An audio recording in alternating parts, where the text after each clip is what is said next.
This is Kaz Shade. Most folks who know him would tell you quite clearly to avoid him. Ruthless, merciless, feared and hated, and no enemies because they're all dead.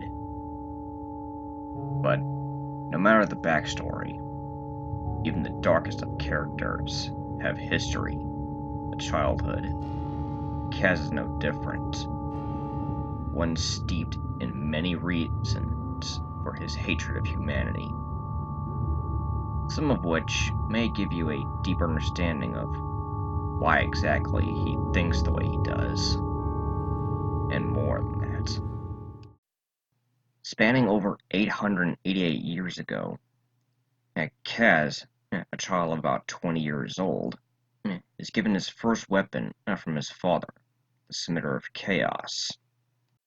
In the image above, we see that Kaz actually had a family of his own, a father and an older brother named Cram. Apart from having different eye colors, the Shadow People all have a similar appearance, save for the Free Shades, who are considered broken and inferior versions of them, which we'll get back to in a minute. As it happens, the image here is the only one we ever see of Kaz, his father, and any siblings he has, prior to his banishment from the Void. At this point in his life, the 7 gangs had been in power for a while now, and Kaz believes that his father giving him the Scimitar of Chaos was his way of telling him the time has come to put them out. But, rather than do what his father would have wanted him to, Kaz decided to run away from the Void. He was no warrior, and stood no chance against the 7 gangs. Not at that point, anyway.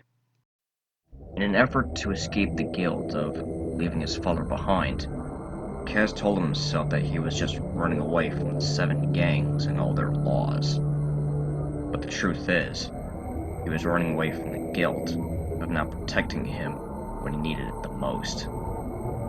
With no chance of being allowed back home without getting killed or hunted down, Kaz decided to live among the humans.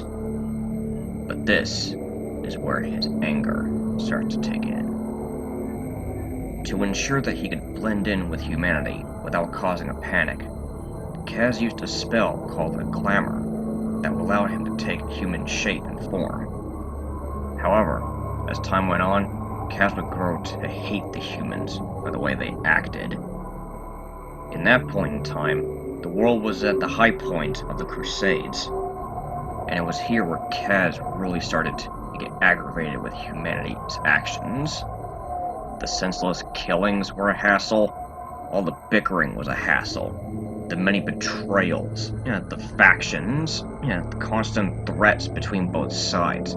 They were all a pain for him to have to listen to and watch, and would drain him every time he heard about them. And Kaz, having lost his father and being forced to live among so many immoral and obnoxious humans, would not think very merciful things about them, and would depict them as monsters that need to be erased from existence so that peace may finally be a reality.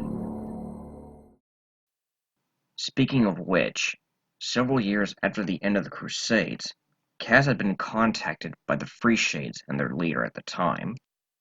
They had invited Kaz to a country known as Japan during the time of the Sengoku period, where war was breaking out.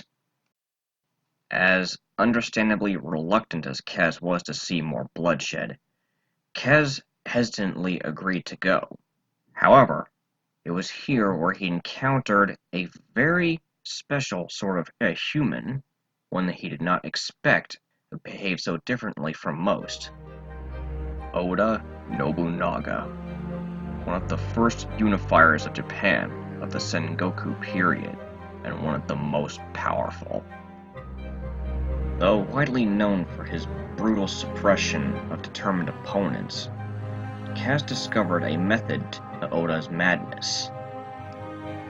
A method which he discovered lined up quite similarly to what drove the Knights Templar to take back Jerusalem from the Muslims.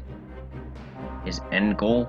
To unite all of Japan, under one banner to ensure an era of peace.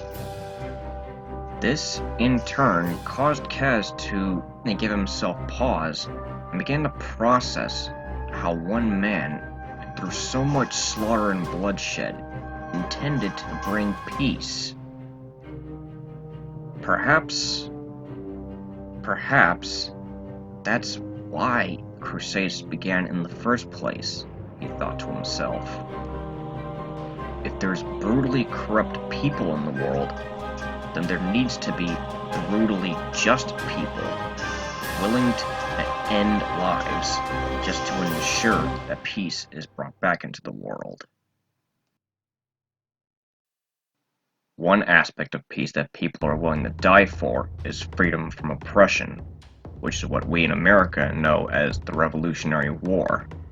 Following his return from Japan, after witnessing all he could during the Sengoku period leading into the Edo period, Kaz discovered the war between Britain and the 13 colonies, which he found lined up quite perfectly with his oppression with the 7 gangs of the Void. And while the Revolutionary War wasn't to the extreme that the Crusades were, Kaz was able to find a bit more justification in the humans' actions here, as they were fighting against a higher authority that had gone corrupt. It's at this point, Kaz feels that he had seen enough of what he could from the humans, and decided to take up arms himself. The time had come for him to go back to the Void, to do what his father intended him to do and finish what was meant to be started. And thus is the early backstory, the early years of the Eternal Shadow.